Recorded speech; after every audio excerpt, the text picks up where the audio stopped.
Hello everyone, so today I am back with another video, and in this video I'm going to show you guys an updated version of how I edit my Instagram photos. Though since the first video about how I used to edit my Instagram photos was way too long for my liking, I am going to cut this short and focus more into how I plan and organize my Instagram feed.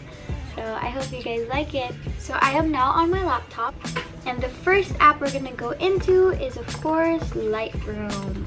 To demonstrate, I prepared some portraits of me taken by a few photographers and some landscape slash scenery photos taken by me. So editing is super easy for me.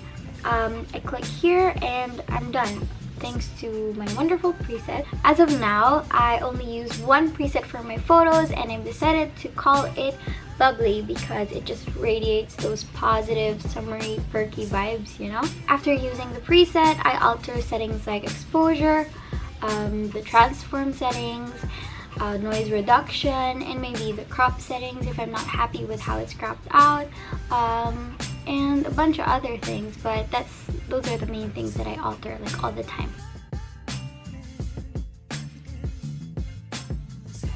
When I'm done editing my photos on Lightroom, I export them, of course, and then I put them on this app called Share It. And what the app basically does is it transfers photos from my laptop to my phone. Oh, my phone. When I finally get the photos on my phone, I put them on this app called Preview, which I've talked about in my what's on my iPhone 10 video. To show you guys how handy this app is when it comes to planning and organizing your feed, I'm gonna ignore the construction right outside my window, because if I don't, I'm never gonna finish this video because it's been going on for like more than 10 minutes. And yeah, I'm just gonna keep going even though it really annoys me. To show you guys how handy this app is, I'm gonna give you a few tips to keep in mind while you use the app. I'm gonna show visual aids right here, hence why I moved over here.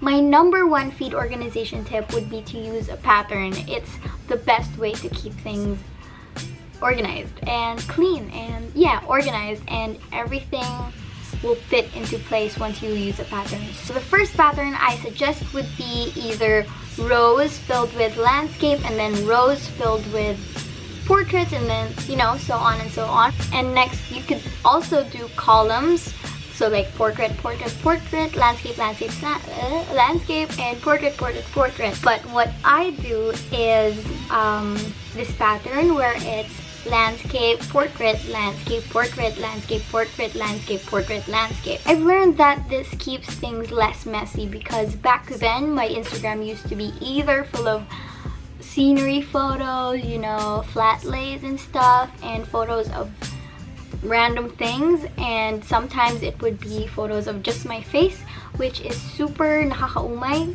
In English, that's bleh.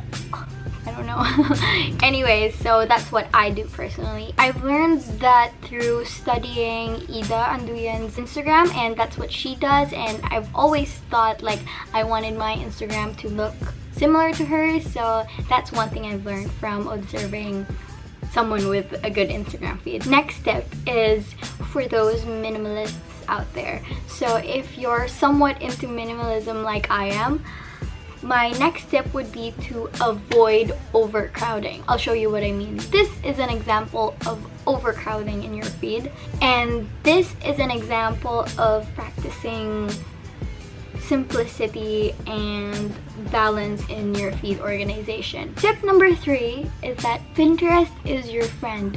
When you're in need of feed fillers, I like to call them, if your feed just needs a little more simplicity or a little more oomph, you know, you can always go to Pinterest. Just make sure you can give credits if you can. So again, when in doubt, just look for a quote or a photo even that matches your color palette. You can also edit it on Lightroom to make sure it fits in with your feed perfectly, and yeah, you can just see where it goes. Another tip is not to overdo it. You know, you don't want your feed to look like just copied off the internet. You know, you have to have things that are your own on your Instagram feed, because you know, it's who you are. Oh, that's so cheesy. Okay, moving on. Tip number 4 is for feed perfectionists like me. If you see a photo and realize that it doesn't match your feed and have this urge to delete it, the best tip would be to avoid rush posting. If you don't have a row of photos or more above that photo you want to post next,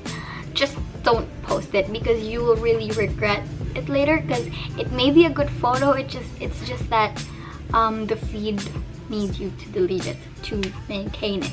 I hope you understand that. I feel like only people like me can understand that, because I'm really weird. Anyways, tip number 5, aka the last tip of this video, is more of advice or a semi-warning. There will be times where you get really bomb photos that just won't match your feed, and you can be like me and sulk on the fact that you'll never post them ever, and the world is just never gonna see it, and you have to hide it from everyone you love and care about, and it's sad. But you can also take the smarter route, which is something I wouldn't do, and just post it. You know, you can ruin the feed, but whatever, you can start again. Just keep in mind that when you start an Instagram feed, when you start sticking to a theme, not everything is gonna fit, and you're just gonna have to accept that, or you're just gonna have to find your way around that. Just know that just because it doesn't fit doesn't mean it's not worthy of other people seeing it.